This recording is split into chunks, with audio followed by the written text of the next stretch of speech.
¿Cómo están, queridos hermanos? Los saludo con la paz del Señor. Es un gusto y un privilegio para mí poder compartir la palabra a través de este medio, que es la oportunidad que, hemos podido hallar de parte del Señor para seguir predicando el Evangelio, para seguir compartiendo acerca de las bendiciones y las maravillas que podemos ver de nuestro Señor hacia nosotros en cada día, en cada oportunidad que nosotros podemos.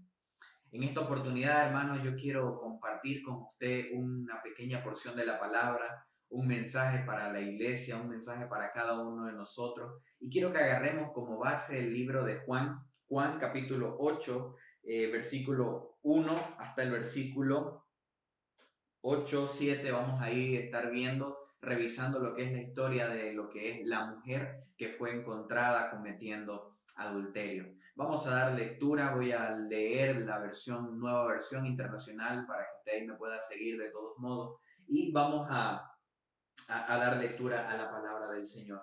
Dice el versículo 1, por su parte Jesús se fue al monte de los olivos. Al día siguiente, al amanecer, Jesús regresó al templo. La gente se acercó y él se sentó para enseñarles. Entonces los maestros de la ley y los fariseos llevaron al templo a una mujer. Le habían sorprendido teniendo relaciones sexuales con un hombre que no era su esposo. Pusieron a la mujer en medio de la gente y le dijeron a Jesús, Maestro, encontramos a esta mujer cometiendo pecado de adulterio. En nuestra ley, Moisés manda que a esta clase de mujeres las matemos a pedradas. ¿Tú qué opinas? Ellos le hicieron esa pregunta para ponerle a Jesús una trampa. Si él respondía mal, podrían acusarlo. Pero Jesús se inclinó y empezó a escribir en el suelo con su dedo. Sin embargo, como no dejaban de hacerle preguntas, Jesús se levantó y les dijo, si alguno de ustedes nunca ha pecado, tire la primera piedra. Luego volvió a inclinarse y siguió escribiendo en el suelo. Al escuchar a Jesús, todos empezaron a irse, comenzando por los más viejos, hasta que Jesús se quedó solo con la mujer. Entonces Jesús se puso de pie y le dijo, Mujer, los que te trajeron se han ido. Nadie te ha condenado. Ella le respondió, Así es, Señor, nadie. Jesús le dijo, tampoco yo te condeno, puedes irte, pero no vuelvas a pecar. Hermano, leemos aquí una historia muy interesante acerca de Jesús y un acto más en el cual él tuvo que ahí debatir en teoría entre una respuesta buena y una respuesta mala, que eran lo que esperaban los fariseos. Déjenme contarme una pequeña historia, hermano, aquí para poder contextualizar un poco más la historia y la enseñanza que queremos compartir el día de hoy. Hace mucho tiempo atrás en Estados Unidos, en un lugar que se llama Massachusetts, se encuentra una zona, una costa donde los barcos llegan a este lugar. Usted sabe de que en las costas marítimas se ponen faros para iluminar el camino y evitar que los barcos puedan encallar, puedan chocar ahí contra las rocas y puedan tener ahí ciertos, pues, deslices, ¿no? Ciertos momentos accidentados ahí que pueden costar mucho dinero. Así que el faro está puesto, pero este lugar se caracteriza por ser aún muy complicado. Entonces aquí en este lugar los barcos sufrían frecuentemente accidentes. La guardia costera en ese tiempo no estaba trabajando, no entraba en labor en este lugar. Así que los vecinos del lugar empezaron a decir, pues tenemos que hacer algo para salvar a esta gente. No puede ser que que los barcos sigan accidentándose, que los cadáveres sigan llegando a la orilla y que nosotros no podamos hacer nada. Así que estos vecinos se juntaron entre ellos y crearon lo que es la Sociedad Humanitaria de Massachusetts. Así se llamaba, usted lo puede buscar en internet, que es una sociedad que se encargaba en ese tiempo de búsqueda y rescate de lo que es los heridos de esa zona. Construyeron casitas alrededor de la costa para poder cuidar los unos de los otros, también de lo que es ahí de la zona. Cosa que si ocurría cualquier accidente, ellos eran los primeros que podían actuar, ellos eran los primeros que podían estar ahí para auxiliar a los heridos. Tiempo después, el gobierno se da cuenta de esto y el gobierno decide hacer un cambio en este lugar. Decide de que la Guardia Costera es lo que ahora se va a encargar de esto, pone un equipo de personas especializadas en esto. Pero este grupo, esta sociedad humanitaria, deja de hacer lo que hacía. Ya no se dedica a salvar vidas, sino que para no destruir la sociedad debido a que el trabajo les había sido quitado, por así decirlo, deciden seguir juntándose, deciden seguir teniendo relación entre ellos, contacto los unos con los otros. Y esto se convierte en algo de que a pesar del tiempo no se ha destruido, sigue intacto, pero ya no se dedican a lo mismo a lo que se dedicaban al principio. Ya no salvan vida, sino que se reúnen en un lugar por un motivo que tienen en común. Muchas veces, hermanos, nosotros como iglesia caemos en esta situación. Cuando nos dimos cuenta, o si es que nos hemos dado cuenta, de que dejamos de salvar vidas, de que dejamos de cumplir aquel propósito para el cual Dios nos ha enviado a esta tierra. Aquí en la Biblia, en el pasaje que nosotros leíamos hace un momento, encontramos tres personajes, vamos a resumirlo en tres personajes. Una mujer que naufragaba, que había caído en pecado, que estaba siendo acusada, había sido encontrada y estaba siendo acusada. Un grupo de fariseos que se habían olvidado de que en un punto de la historia ellos también salvaban vidas. Y a un Jesucristo que con su inmensa sabiduría, que con el poder que Dios ahí, Él tiene como el Dios que es, sabe salir de este tipo de situaciones sin ningún tipo de problema. Vemos cómo los fariseos lo traen a la mujer a Jesús para tentarlo, dice la palabra ahí, que le hicieron preguntas para tenderle una trampa. Porque si él contestaba, por ejemplo, apedréenla o déjenla ir, en cualquiera de las dos situaciones Jesús estaba yendo en contra de él. Si él decía apedréenla, iba en contra de Roma, porque la ley decía de que si una persona era encontrada cometiendo una falta, debería ser juzgada bajo un conducto regular. Debería ser juzgada por las leyes. Pero si Jesús decía déjenla ir, Jesús estaba yendo en contra de la ley de Moisés que decía que ante este tipo de situaciones la mujer debería ser apedreada. Así que dice la palabra que Jesús se recostó ahí en la tierra y empezó con su mano a escribir en la tierra. Y de repente uno a uno se iban yendo y Jesús se levanta y les dice, aquel que esté libre de pecado, que lance la primera piedra. Diversas teorías, diversas explicaciones que queremos dar muchas veces nos hacen pensar qué escribió Jesús ahí en la tierra. Algunos dicen que Jesús empezó a escribir lo que son los pecados de cada uno de los que estaban ahí acusando a la mujer. Y otros dicen que Jesús se inclinó y empezó a escribir la palabra gracia. Que si bien usted recuerda, la palabra gracia significa regalo no merecido. Jesús se levanta, hace la pregunta, las personas acusadoras se van.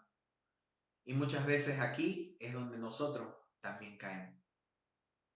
Estos escribas, estos fariseos se habían olvidado de que ellos fueron puestos ¿para qué? Para salvar vidas. Pero se habían convertido en personas que se acostumbraron a apedrear. En personas que se acostumbraron a tirar piedras de acusación contra las demás personas. Y usted y yo podemos decir, ¿y nosotros será que tiramos piedras? ¿Nosotros será que culpamos a otras personas? Pues déjenme leerle una pequeña porción de la palabra que se encuentra en el libro de 1 Corintios, capítulo 6, versículo 9. Dice, ¿no saben que los malvados no heredarán el reino de Dios? No se dejen engañar, pues ni los fornicarios, ni los idólatras, ni los adúlteros, ni los sodomitas, ni los pervertidos sexuales, ni los ladrones, ni los avaros, ni los borrachos, ni los calumniadores, ni los estafadores heredarán el reino de Dios. Aquí nos muestra una lista de diferentes cosas, de diferentes características y pecados que no son agradables ante los ojos de nuestro Señor. Pero muchas veces para nosotros los pecados grandes son los que son condenables, son los que deberían llevar una consecuencia. Y por grandes, y hago comillas, son porque en la Biblia en ninguna parte hay un pecado grande, un pecado pequeño. Muchas veces nosotros como iglesia, no, pues yo no me junto con ese violador, con ese asesino. Pero nosotros caemos en el chisme, nosotros caemos en el falso testimonio para el hermano, para las demás personas. Nosotros caemos en la envidia, nosotros caemos en las calumnias, pero nosotros creemos de que nunca hemos tirado una piedra. Muchas veces nos encontramos en una situación ahí como que estamos con una piedra en nuestra mano, listos para esperar que la persona se equivoque para tirarle el piedrazo. Jesús dice, aquel que esté libre de pecado, que lance la primera piedra. Y más adelante en la historia Jesús le dice, ¿dónde están aquellos que te condenaban? No hay, no están. Pues yo tampoco te condeno, le dijo el Señor Jesucristo. Nosotros como iglesia no tenemos y no fuimos puestas en este mundo para condenar a los demás, sino para mostrar el mensaje de salvación a las personas que lo necesitan. Si bien la palabra del Señor es clara y nos dice de que nosotros debemos ser instrumentos para llevar la palabra, la cual es útil para enseñar, para redarguir. Nosotros no somos los que condenamos, no es la iglesia, no es el hermano el que decide quién entra y quién no entra al reino de los cielos, sino que nosotros debemos ser luz, sino que nosotros debemos ser las personas que lleven el mensaje de salvación a los demás. Nosotros tenemos que ser aquellos que muestren la palabra, que es la que muestra y enseña lo que está bien y lo que está mal. Si usted, hermano, me dice de que como a mi iglesia no entra ningún pecador, déjeme decirle, hermano, las iglesias son hospitales. Las iglesias deben ser lugares para personas que están necesitadas, personas que tienen heridas, personas que tienen corazones dañados, corazones rotos. No son para personas que están limpias, sanas y sin ningún tipo de problema.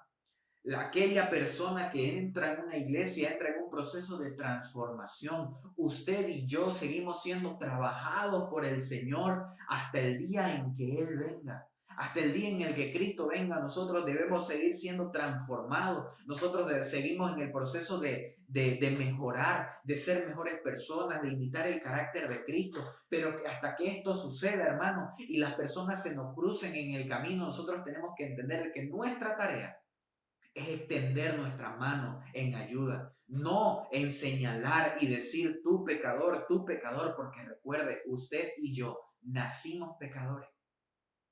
La naturaleza humana es una naturaleza de pecado.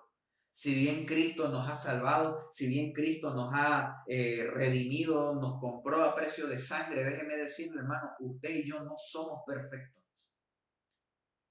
Podemos seguir cometiendo errores, podemos seguir cometiendo fallas.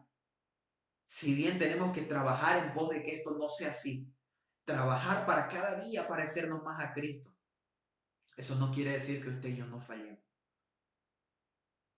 Muchas veces como iglesia nos hemos convertido en esa sociedad humanitaria, que nos reunimos cada domingo porque tenemos algo en común, porque hay algo que nos une. Pero déjeme decirle, hermano, más que eso, las iglesias deben estar siempre pendientes de salvar vidas, de ser aquellas portadoras de la palabra, de ser aquellos portadores de las buenas nuevas del Evangelio de Cristo Jesús para las demás personas. Algo importante que tenemos que entender es lo siguiente. Si bien hoy en día podemos decir que nos encontramos en una situación donde la iglesia se encuentra encerrada por este tema de la cuarentena, por este tema ahí de que todos tenemos que estar en nuestras casas, déjenme decirle, hermano, y ya con esto quiero ir finalizando. La iglesia no son 4 paredes y un techo. La iglesia no es un edificio y un buen equipo de sonido. La iglesia no es una multitud de sillas y un buen equipo de proyección. Hermano, la iglesia es usted. La iglesia soy yo. Y como iglesia, en el lugar donde estemos, nosotros tenemos que seguir predicando el evangelio. Hay muchos cristianos que hoy están diciendo de que nos cerraron las iglesias, nos encerraron en nuestras casas. Hermano, la iglesia no está encerrada. La iglesia se está fortaleciendo en casa, porque la iglesia no son 4 paredes. La iglesia somos nosotros. Y la iglesia tiene que seguir creciendo y fortaleciéndose para que cuando todo esto vuelva a ser normal, cuando podamos nuevamente con libertad salir a las calles, nosotros podamos saber de que en algunas cosas fallamos, pero en este tiempo las corregimos, nos fortalecimos y saldremos a cumplir la misión que Cristo nos ha dado. Mateo 28, 19 y 20. Id por todo el mundo y predicad el evangelio a toda criatura. Ese es nuestro llamado. Ese es nuestro objetivo y eso es lo que nosotros tenemos que cumplir. Que Dios lo bendiga, querido hermano, que tenga usted una muy buena semana y recuerde, siempre en esta semana tenga un tiempo para la lectura de la palabra, tenga un tiempo para ver aquellas bendiciones que Dios tiene a través de la palabra y compártalas con su familia, compártalas con sus seres queridos. Este es el tiempo en el cual nosotros tenemos que crecer y hacer crecer a nuestro entorno que nos rodea. Que el Señor lo bendiga, hermano, y un saludo del Centro Cristiano Misionero Paz y Esperanza. Bendiciones para todos.